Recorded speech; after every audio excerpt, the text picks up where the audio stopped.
Bonjour à tous, aujourd'hui nous avons une histoire très intéressante à propos d'un garçon paresseux qui était en fait assez intelligent. À la fin de cette histoire, nous apprendrons comment une personne paresseuse peut travailler plus dur et vaincre sa paresse. Mais ce n'est pas tout. En écoutant l'histoire, nous apprendrons aussi de nouveaux mots et comment construire des phrases avec eux. Cela nous aidera à pratiquer le français de manière amusante et facile, alors restez avec nous jusqu'à la fin. Il était une fois, dans un petit village, un jeune garçon nommé Lucas. Il vivait avec ses parents dans une petite maison à la périphérie du village. Lucas était très paresseux. Chaque jour, il aidait son père dans les champs, mais sa tâche consistait seulement à chasser les oiseaux qui éventuellement mangeraient leur récolte de riz. La plupart des gens utilisaient des bâtons ou des frondes pour chasser les oiseaux, mais Lucas ne voulait pas trop bouger. Alors il construit des poteaux en bois à différents endroits du champ et les relia avec des cordes. De cette façon, il pouvait effrayer les oiseaux sans se lever. Il pouvait rester allongé et se détendre. Son père était un peu inquiet de sa paresse et pensait « Si je tombe malade, comment Lucas va-t-il tout gérer ?» Mais comme Lucas finissait toujours son travail, son père ne se fâchait jamais. Un été, pendant une saison sèche, son père tomba très malade et Lucas dut s'occuper de tout seul du champ. Il essaya, mais il n'était pas habitué au travail dur. Après quelques semaines, les récoltes commencèrent à mourir car elles manquaient d'eau et Lucas ne pouvait pas les sauver seul. Cette nuit-là, Lucas s'assit dehors sous les étoiles, se sentant inutile et déçu. Il pensa « Pourquoi n'ai-je jamais fait plus d'efforts? Maintenant, l'espoir de ma famille est perdu. » Le lendemain matin, il entendit des gens parler dans le village. Lucas alla voir ce qui se passait. Un soldat annonçait un grand concours au palais du roi. Le gagnant recevra un coffre d'or. Lucas pense que cela pourrait sauver sa famille. Sans trop réfléchir, Lucas annonce qu'il allait participer au concours. Les villageois se mirent à rire.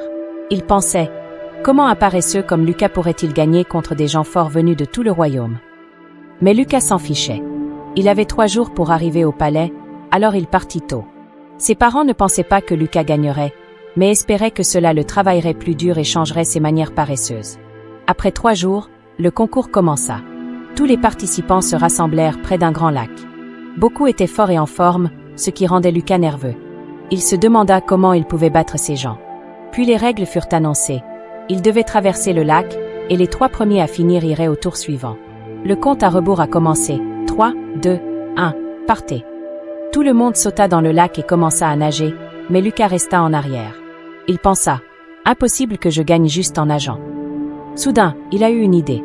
Il courut dans la forêt voisine, ramassa des branches cassées et construisit un petit radeau. Il utilise un autre morceau de bois comme pagaie. Lucas pense « C'est une course pour traverser le lac, pas une course de natation.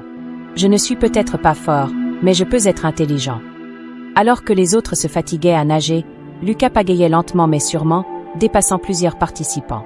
Finalement, Lucas termine 3e et se qualifie pour le tour suivant. 2 autres participants très forts passèrent également.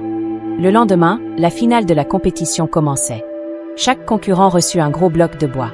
La tâche était de pousser ce bloc sur 1 kilomètre jusqu'à la ligne d'arrivée. Derrière eux, il y avait beaucoup d'outils parmi lesquels ils pouvaient choisir, mais chacun ne pouvait en prendre qu'un seul. Le premier concurrent saisit rapidement une corde et commença à tirer le bloc. Le deuxième prend un morceau de bois pour l'utiliser comme levier. Lucas, cependant, ne se précipita pas. Il réfléchit bien aux outils. « Je ne peux pas gagner en utilisant juste mes muscles, je dois être plus intelligent », se dit-il. Après un moment de réflexion, Lucas a choisi un petit couteau. La foule était confuse. Comment un couteau pourrait-il l'aider à déplacer un si gros bloc? Mais au lieu de pousser le bloc, Lucas a commencé à sculpter. Il coupe le bloc en forme ronde, comme une boule. Après 1 heure, Lucas avait fini de sculpter. Il avait maintenant une boule en bois au lieu d'un bloc lourd. Lucas poussa la boule facilement alors que les autres concurrents se débattaient avec leurs blocs lourds. Il la fit rouler sur la route, rejoignant les autres. Avec toute sa force et sa détermination, Lucas fut le premier à franchir la ligne d'arrivée. La foule applaudit avec enthousiasme. Personne ne s'attendait à ce que le garçon paresseux gagne. Cette histoire nous montre que les personnes paresseuses peuvent être intelligentes, mais pour accomplir quelque chose de grand, elles ont besoin d'une raison forte, comme l'amour de Lucas pour sa famille. Alors, si un jour tu te sens paresseux, il faut trouver une bonne raison pour travailler dur, que ce soit pour sa famille, ses rêves ou pour prouver aux autres qu'ils ont tort. Un grand objectif peut motiver à donner le meilleur de soi-même. Aujourd'hui, nous avons également appris de nouveaux mots et phrases grâce à cette histoire. Alors continuez à écouter, apprendre et grandir, et n'oubliez pas de vous abonner. Merci d'avoir regardé, et à très bientôt pour une nouvelle histoire.